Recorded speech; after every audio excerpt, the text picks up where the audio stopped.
नमस्कार विद्यार्थियों, राजकीय महाविद्यालय बारा की यूट्यूब चैनल पर आपका स्वागत है। बीए भाग द्वितीय के पेपर 2 में भारतीय राज्य व्यवस्था पेपर को हम पढ़ रहे हैं। इस पेपर में अभी हम जो संघीय कार्यपालिका है उसके बारे में अध्ययन कर रहे हैं।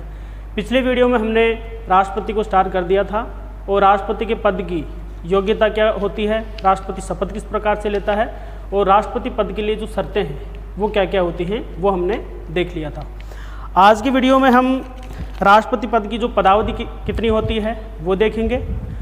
फिर राष्ट्रपति पर जो महाभियोग किस प्रकार से लगाया जाता है उसकी प्रक्रिया देखेंगे। उसके पश्चात हम राष्ट्रपति का पद जो रिक्त होता है उस दरमियान राष्ट्रपति के पद के कर्तव्यों का निर्वहन कौन करता है और किन किन परिस्थितियों में राष्ट्रपति का पद रिक्त होता है वो सब देखने का प्रयास हम करेंगे। तो स्टार्ट करते हैं। आज का हमारा टॉपिक है राष्ट्रपति में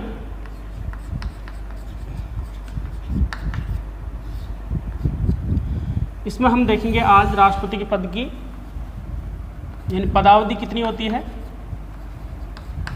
ड्यूरेशन ऑफ ऑफिस। दूसरा हम देखेंगे राष्ट्रपति पर जो महाअभियोग लगाया जाता है, इम्पीचमेंट, उसको देखेंगे।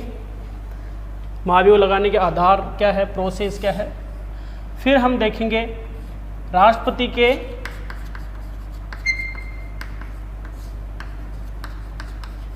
पद की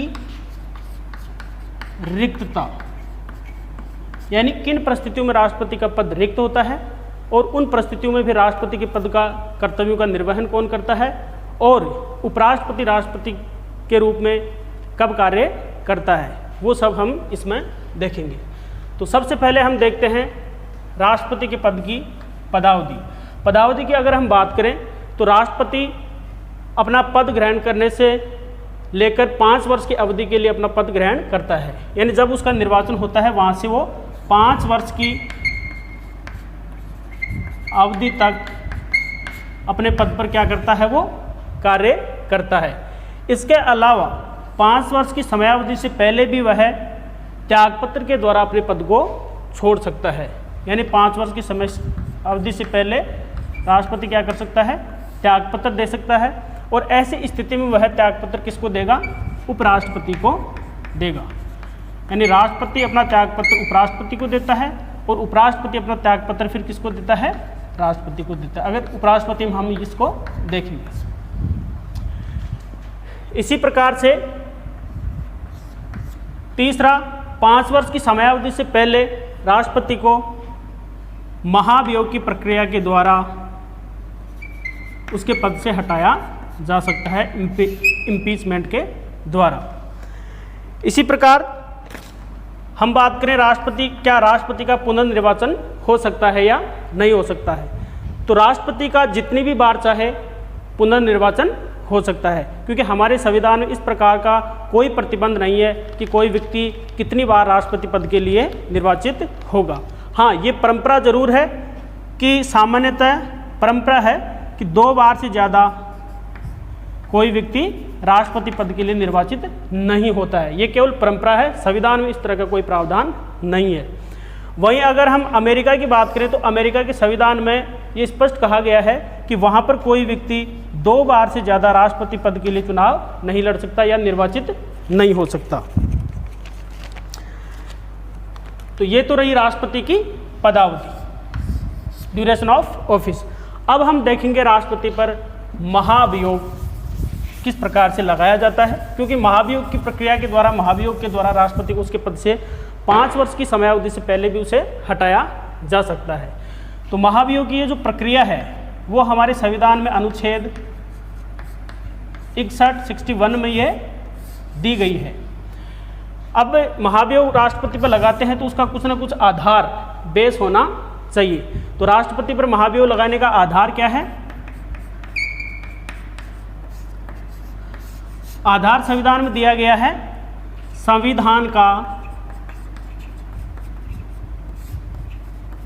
अतिक्रमण, या इसको यूं भी कह सकते हैं कि संविधान का उल्लंघन।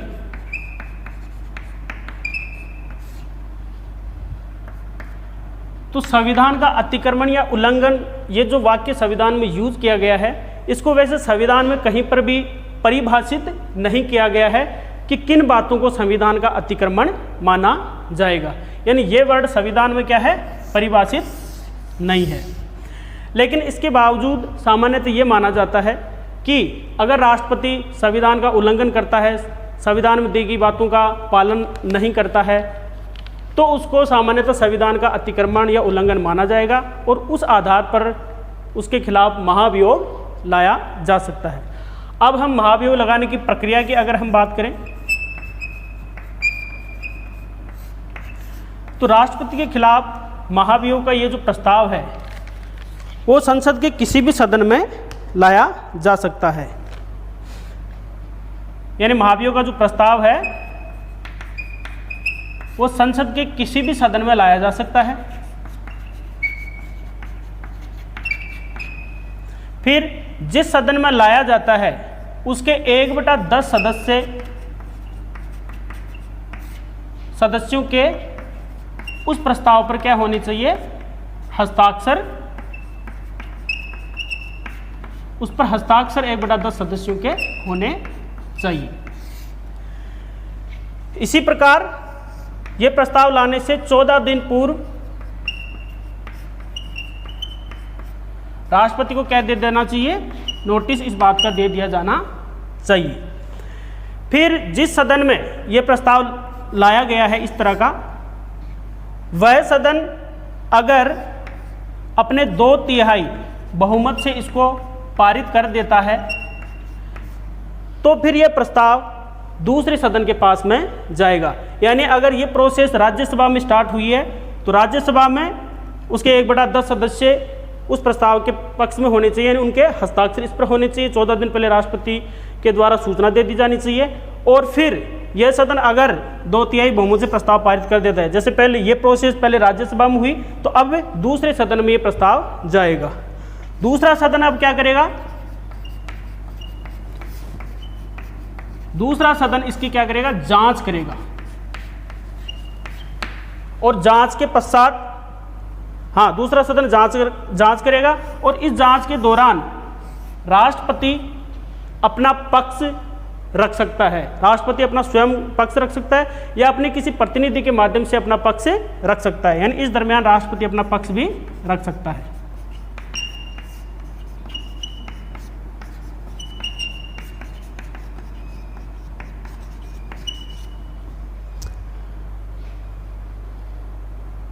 अब दूसरा सदन भी अगर जांच के पश्चात यह पाता है कि राष्ट्रपति पर जो महाभियोग का प्रस्ताव लाया गया है वह सही है, तो वह दूसरा सदन अपने 2/3 बहुमत से यह भी प्रस्ताव को क्या कर देगा, पारित कर देगा। और जिस तारीख को दूसरा सदन अपने 2/3 बहुमत से प्रस्ताव पारित करता है उस तारीख से राष्ट्रपति अपने पद से मुक्त समझा जाएगा। तो इस प्रकार से यह महाभियोग की प्रक्रिया है जो कि हमारे संविधान में अनुच्छेद 61 में दी गई है। अब इस महाभियोग की जो प्रक्रिया में कुछ ऐसे सदस्य हैं जो राष्ट्रपति के चुनाव में तो भाग नहीं लेते, लेकिन महाभियोग की प्रक्रिया में वो भाग लेते हैं। वो कौन कौन से होते हैं वो हम देख लेते हैं।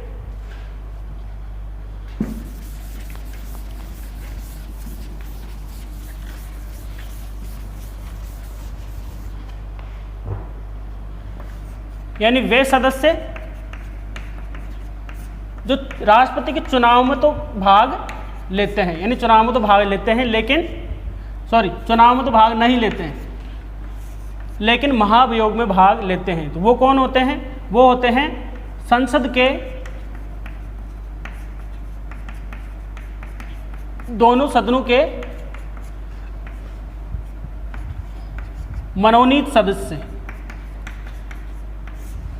यानी राज्यसभा में 12 मनोनीत सदस्य होते हैं और लोकसभा में आंग्ल भारतीय समुदाय के 2 सदस्य मनोनीत होते हैं। इस तरह से ये मनोनीत सदस्य राष्ट्रपति के निर्वाचन में तो भाग नहीं लेते, लेकिन महाभियोग की प्रक्रिया में ये सदस्य भाग लेते हैं। इसी प्रकार जो राज्यों की विधानसभाओं के सदस्य वो राष्ट्रपति के निर्वाचन में तो भाग लेते हैं, ये क्या करते हैं, निर्वाचन में तो भाग लेते हैं लेकिन महाभियोग की प्रक्रिया में इनका कोई योगदान नहीं होता है। अब हम देखते हैं राष्ट्रपति के पद की रिक्तता।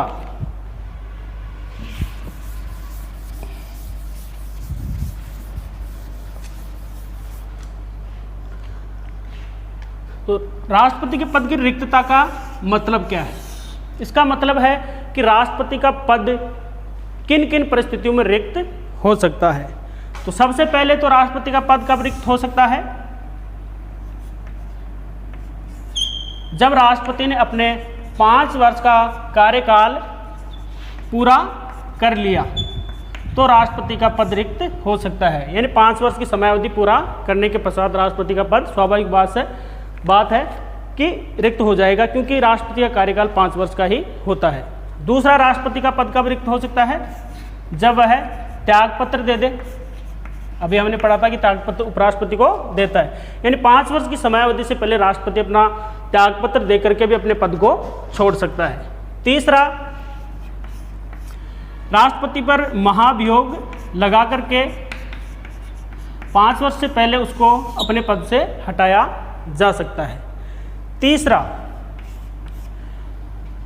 इन 3 के अलावा अगर उसकी राष्ट्रपति की मृत्यु हो जाती है तो ऐसी स्थिति में भी राष्ट्रपति 5 वर्ष से पहले अपने पद को त्याग देता है।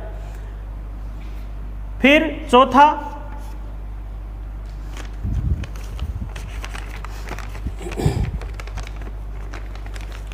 तीन हो गए, 4 हो गए, हाँ, 5वां, अगर न्यायपालिका ने राष्ट्रपति के निर्वाचन को क्या ठहरा दिया हो? अवैध ठहरा दिया हो, या राष्ट्रपति क्या हो? राष्ट्रपति पद के निर्वाचन के लिए क्या हो जाए? अयोग्य हो जाए, निर्वाचन के लिए अयोग्य हो जाए, तो इन दोनों स्थितियों में भी वह अपने पद से हटाया जा सकता है।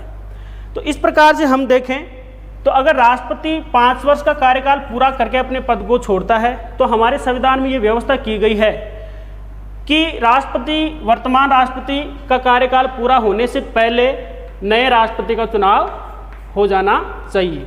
कब हो जाना चाहिए?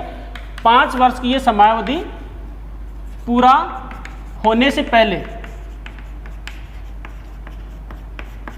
नए राष्ट्रपति का क्या हो जाना चाहिए? चुनाव हो जाना चाहिए। अगर मान लो कि उसका कार्यकाल समाप्त होने से पहले हम नए राष्ट्रपति का निर्वाचन नहीं कर पाए तो क्या होगा?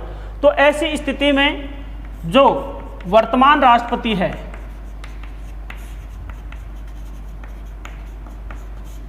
वो 5 वर्ष की अपनी जो समयावधि है उसके पूरा होने के बावजूद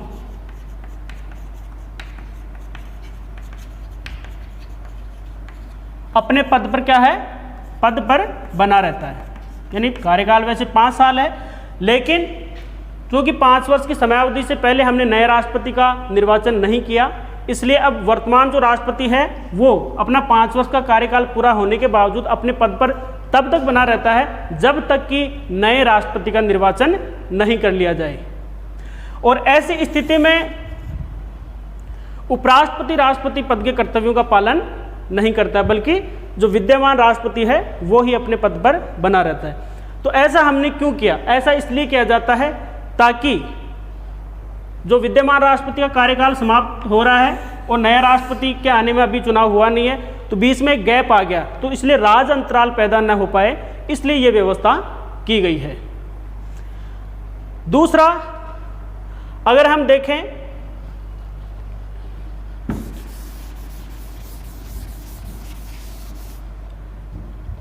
अगर राष्ट्रपति का जो कार्यकाल है वो त्यागपत्र, महाभियोग, मृत्यु या उसका निर्वाचन अवैध ठहराने से या वो अगर निर्वाचन के अयोग्य होने से अगर उसका पद रिक्त होता है, तो ऐसी स्थिति में हमारे संविधान में कहा गया है कि अगर कोई राष्ट्रपति पद त्यागता है, महाभियोग से उसको हटा दिया जाता है या उसकी मृत्यु हो जाती है या उसका निर्वाचन अवैध हो जाता है, तो ऐसी स्थिति में 6 महीने के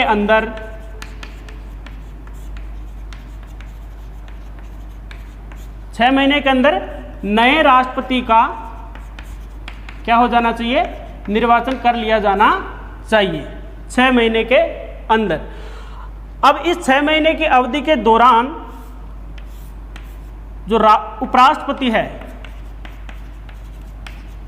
वो राष्ट्रपति के रूप में कार्य करेगा। उपराष्ट्रपति क्या करेगा?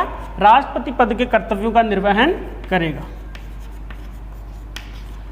तो हमने कई बार सुना होगा कि उपराष्ट्रपति राष्ट्रपति पद के कर्तव्यों का पालन करता है या राष्ट्रपति के कार्यों को करता है। तो यह स्थिति कब आती है? जब विद्यमान राष्ट्रपति ने त्यागपत्र दे दिया हो, महाभियोग से उसको हटा दिया गया हो, मृत्यु हो गई हो, या उसका निर्वाचन अवैध हो गया हो, या वो निर्वाचन के लिए अयोग्य ठहरा दिया गया हो। तो ऐसी स्थिति में राष्ट्रपति हट जाता है और 6 महीने के अंदर हम नए राष्ट्रपति का क्या करते हैं? निर्वाचन करते हैं। और इस दरमियान हमारा जो उपराष्ट्रपति है वो राष्ट्रपति पद के कर्तव्यों का क्या करता है? पालन करता है। अब प्रश्न उठता है कि अगर इस समय उपराष्ट्रपति न रहे तो राष्ट्रपति पद के कर्तव्यों का पालन कौन करेगा? तो हमारे संविधान में कहा गया है कि अगर उपराष्ट्रपति भी नहीं है मान लो, तो हमारे जो सुप्रीम कोर्ट उच्चतम न्यायालय का मुख्य न्यायाधीश वो राष्ट्रपति के पद के कर्तव्यों का क्या करेगा? पालन करेगा, यानी एज ए राष्ट्रपति वह कार्य करेगा। अब प्रश्न उठता है कि अगर सर्वोच्च न्यायालय का उच्चतम न्यायालय का मुख्य न्यायाधीश भी न रहे तो ऐसी स्थिति में क्या होगा? तो ऐसी स्थिति में संविधान में कहा गया है कि उच्चतम न्यायालय का जो वरिष्ठतम न्यायाधीश होगा वो राष्ट्रपति के रूप में कार्य करेगा।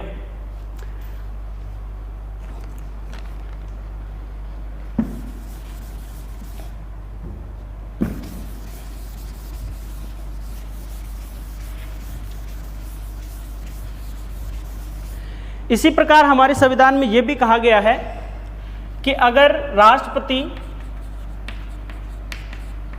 या तो बीमार हो जाए, यानी बीमारी के कारण, या वो अनुपस्थित है यानी वो छुट्टी पे है, या किसी अन्य कारण की वजह से यानी विद्यमान राष्ट्रपति वर्तमान राष्ट्रपति बीमारी के कारण, अनुपस्थित होने के कारण या किसी अन्य कारण की वजह से अपने पद के कर्तव्यों का अपने पद पर कार्य नहीं कर रहा है, तो ऐसी स्थिति में भी उपराष्ट्रपति क्या करेगा? राष्ट्रपति के रूप में कार्य करेगा। लेकिन जैसे ही वर्तमान राष्ट्रपति वापस अपने पद पर आता है, उपराष्ट्रपति के रूप में कार्य करेगा। अब अगर हम बात करें कि हमने देखा कि या तो उपराष्ट्रपति राष्ट्रपति के रूप में कार्य करता है, उपराष्ट्रपति नहीं है तो सुप्रीम कोर्ट का मुख्य न्यायाधीश, और मुख्य न्यायाधीश भी नहीं है तो सुप्रीम कोर्ट का वरिष्ठतम न्यायाधीश वो राष्ट्रपति के रूप में कार्य करता है। तो जब ये तीनों राष्ट्रपति की अनुपस्थिति में राष्ट्रपति के रूप में कार्य कर रहे होते हैं तो उनको वही अधिकार, वही सुविधाएं, वही विशेषाधिकार, वही उन्मुक्तियां प्राप्त होती हैं जो कि राष्ट्रपति को प्राप्त होते हैं। इसी प्रकार इनको वेतन भत्ते भी वही मिलते हैं जो कि राष्ट्रपति को मिलते हैं। और राष्ट्रपति के रूप में, एज ए राष्ट्रपति के रूप में अगर ये कोई कार्य करते हैं तो इस दौरान इनके द्वारा किए गए कार्यों को भी हमेशा वैध माना जाएगा, अवैध इनको नहीं ठहराया जाएगा। तो इस प्रकार हमने राष्ट्रपति की पदावधि, महाभियोग और पद रिक्तता की जो स्थिति है उसके बारे में आज की वीडियो में हमने देखा। आज की वीडियो में इतना ही। धन्यवाद।